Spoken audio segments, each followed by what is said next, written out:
अस्सलाम वालेकुम। मेरा नाम डॉक्टर किरण आसिफ है। मैं ग्रीन स्टार के साथ as quality assurance and training lead मुंसलिक हूँ। आज हम जिस टॉपिक को डिस्कस करने जा रहे हैं वो है PPIUCD यानी postmortem IUCD। Postmortem IUCD insertion के लिए आपको ये मालूम होना बहुत ज़रूरी है कि ये किन औकात में रखी जा सकती है।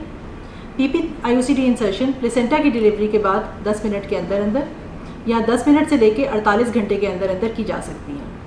इसके अलावा डिलीवरी के बाद 6 हफ्ते के दौरान से लेकर 1 साल के दौरान तक कभी भी PPIUCD इंसर्शन की जा सकती है। PPIUCD इंसर्शन के लिए आपको कुछ ज़रूरी चीज़ों का ख्याल रखना चाहिए।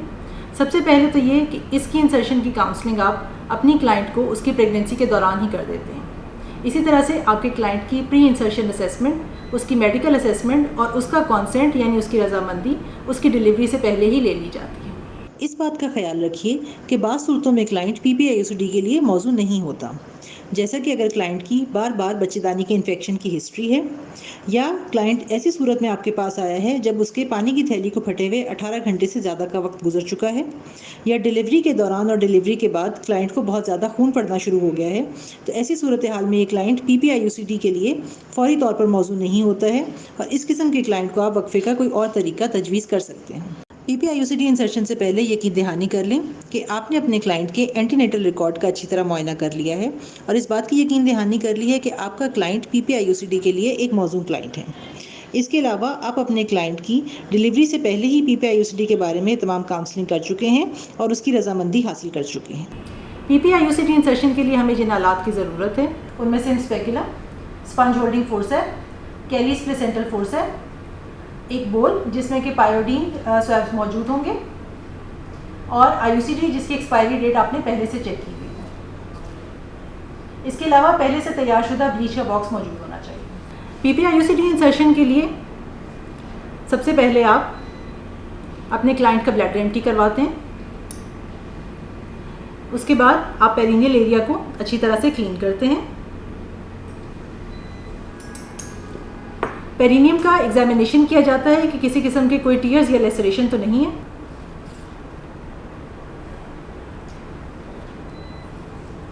एक चीज़ का ख्याल रखना बहुत ज़रूरी है कि PPIUCD इंसर्शन से पहले आपकी क्लाइंट का ब्लैडर कम्प्लीटली एम्प्टी होना चाहिए। सिम स्पेकुलम डालने के बाद इंटीरियर विजाइनल वॉल्स का मुआयना किया जाता है ताकि किसी तरह की लेसरेशन या टीयर को ऑब्जर्व किया जा सके। उसके बाद पायोडीन में डिप गॉज पीसेस की मदद से सर्विक्स को क्लीन किया जाता है। हम 2 स्वैब्स की मदद से सर्विक्स और विजाइनल इंटीरियर वॉल को क्लियर करते हैं।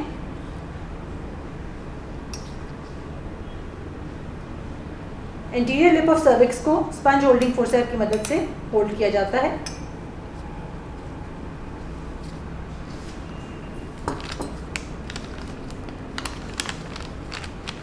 IUCD के पैक को नो टच टेक्निक के ज़रिए यानी 1/3 पैकेजिंग ओपनिंग के ज़रिए जो है वो खोला जाता है।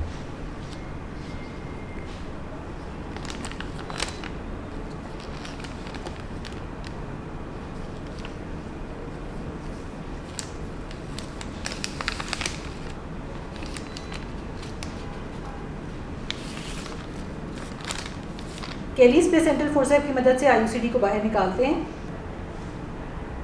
हम बच्चेदानी में एंटर करते हैं। जहाँ फर्स्ट रेजिस्टेंस फील होती है वहाँ पर हम अपना हाथ क्लाइंट के पेट के निचले हिस्से पे रखते हैं और थोड़ा सा डाउनवर्ड और फॉरवर्ड पुश करते हैं ताकि यूट्रस और विजाइना के बीच में एंगल और कर्वेचर को रिड्यूस किया जा सके और IUCD प्लेसमेंट आसान हो। कैलीस फोर्सेप को आगे ले जाया जाता है और यूट्रस के फंडस पे जहाँ दोबारा रेजिस्टेंस फील होती है वहाँ पर हम कैलीस फोर्सेप को रिलीज करते हैं। दोबारा रेजिस्टेंस फील होने पर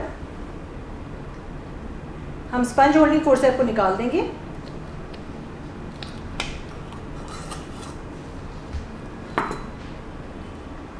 और कैलीस प्लेसेंटल फोर्सेप को खोला जाता है। उसके बाद हम उसको साइड वाइज लेकर जाते हैं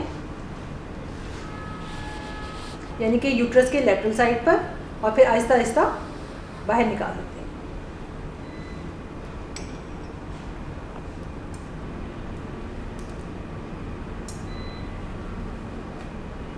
पोस्टमार्टम आईयूसीडी इंसर्शन के बाद आप अंदरूनी मुआयना करते हैं। उसके बाद हम सिम स्पेकुलम निकाल लेंगे और देखते हैं कि आईयूसीडी स्ट्रिंग्स या आईयूसीडी कहीं सर्विक्स के आसपास विजिबल तो नहीं है।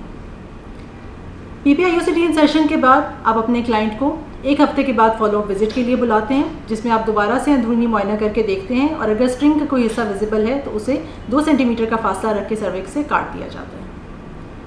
पोस्टमार्टम आईयूसीडी इंसर्शन के बाद आपने अपने क्लाइंट को जो ज़रूरी हिदायत देनी है उनमें ब्रेस्ट फीडिंग, इसके अलावा आपके पास जो एक कार्ड मौजूद है जो कि आईयूसीडी पैकेज के अंदर मौजूद होता है, उस पर मरीज़ा का नाम और आईयूसीडी इंसर्शन की तारीख, इसके अलावा दोबारा मुआयने की तारीख ज़रूर दर्ज की जाती है। आप अपनी क्लाइंट को पोस्टमार्टम आईयूसीडी इंसर्शन के बाद 1 हफ्ता और उसके बाद 40 दिन के बाद दोबारा मुआयने के लिए बुलाते हैं और अपनी क्लाइंट को ये ज़रूर बताते हैं कि किसी भी मसले में या किसी भी ख़तरनाक अलामात की सूरत में वो अपनी हेल्थ केयर प्रोवाइडर जहाँ से उसने आईयूसीडी इंसर्शन करवाई है या फिर हमारी पूछो हेल्पलाइन से ज़रूर रब्ता कर सकते हैं। पीपीआई आईयूसीडी इंसर्शन के बारे में ये थी हमारी आज की डिस्कशन। अपना बहुत ख्याल रखिएगा। अल्लाह हाफ़िज़।